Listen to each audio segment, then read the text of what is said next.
ರಾಮಮಂದಿರ ಉದ್ಘಾಟನೆ ಜನವರಿ 22ರಂದು ಉತ್ತರ ಪ್ರದೇಶದಲ್ಲಿ ಮಾಂಸ ಮೀನು ಮಾರಾಟಕ್ಕೆ ನಿಷೇಧ.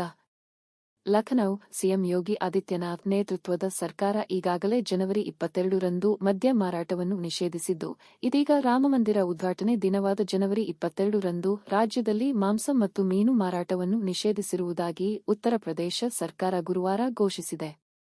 ಜನವರಿ 22ರಂದು ರಾಮಮಂದಿರದ ಮಹಾಮಸ್ತಕಾಭಿಷೇಕ ಕಾರ್ಯಕ್ರಮ ನಡೆಯಲಿದೆ. ಪ್ರಧಾನಿ ನರೇಂದ್ರ ಮೋದಿ ಅವರು ಜನವರಿ 22ರಂದು ರಾಮ್-ಲಾಲಾ ಪಟ್ಟಾಭಿಷೇಕ ಸಮಾರಂಭದ ಅಧ್ಯಕ್ಷತೆ ವಹಿಸಲಿದ್ದಾರೆ. ಉತ್ತರ ಪ್ರದೇಶ ಸಿಎಂ ಯೋಗಿ ಆದಿತ್ಯನಾಥ್, ಆರ್ಎಸ್ಎಸ್ ಮುಖ್ಯಸ್ಥ ಮೋಹನ್ ಭಾಗವತ್ ಸಹ ಅನೇಕರೊಂದಿಗೆ ವೇದಿಕೆ ಹಂಚಿಕೊಳ್ಳಲಿದ್ದಾರೆ. ಜನವರಿ 22ರಂದು ಮಧ್ಯಾಹ್ನ 12:20ಕ್ಕೆ ಪ್ರಾಣ ಪ್ರತಿಷ್ಠೆ. ಶ್ರೀರಾಮ ಜನ್ಮಭೂಮಿ ತೀರ್ಥಕ್ಷೇತ್ರ ಟ್ರಸ್ಟ್ನಿಂದ 7,000ಕ್ಕೂ ಹೆಚ್ಚು ಜನರನ್ನು ಸಮಾರಂಭಕ್ಕೆ ಆಹ್ವಾನಿಸಲಾಗಿದೆ. ವಾರಣಾಸಿಯ ಅರ್ಚಕ ಲಕ್ಷ್ಮೀಕಾಂತ್ ದೀಕ್ಷಿತ್ ಅವರು ಮಧ್ಯಾಹ್ನ 12:20ಕ್ಕೆ ಪ್ರಾಣ ಪ್ರತಿಷ್ಠಾ ಸಮಾರಂಭವನ್ನು ನೆರವೇರಿಸುವರು. ಸಮಾರಂಭವು ಜನವರಿ 22ರಂದು ಮಧ್ಯಾಹ್ನ 1 ಗಂಟೆಗೆ ಮುಕ್ತಾಯಗೊಳ್ಳುವ ನಿರೀಕ್ಷೆಯಿದೆ. ಮೈಸೂರಿನ ಶಿಲ್ಪಿ ಅರುಣ್ ಯೋಗಿರಾಜ್ ತಯಾರಿಸಿರುವ ರಾಮಲಲ್ಲಾ ಮೂರ್ತಿಯನ್ನು ಪ್ರತಿಷ್ಠಾಪನೆಗೆ ಆಯ್ಕೆ ಮಾಡಲಾಗಿದೆ.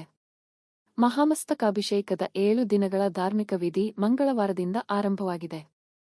ಆಚರಣೆಗಳು ವಿವಿಧ ರೀತಿಯ ಪೂಜೆಗಳನ್ನು ಒಳಗೊಂಡಿವೆ. ಜನವರಿ 21ರಂದು ರಾಮಲಾಲಾ ವಿಗ್ರಹಕ್ಕೆ 125 ಕಲಶಗಳಿರುವ ದೈವಿಕ ಸ್ನಾನವನ್ನು ನೀಡಲಾಗುತ್ತದೆ.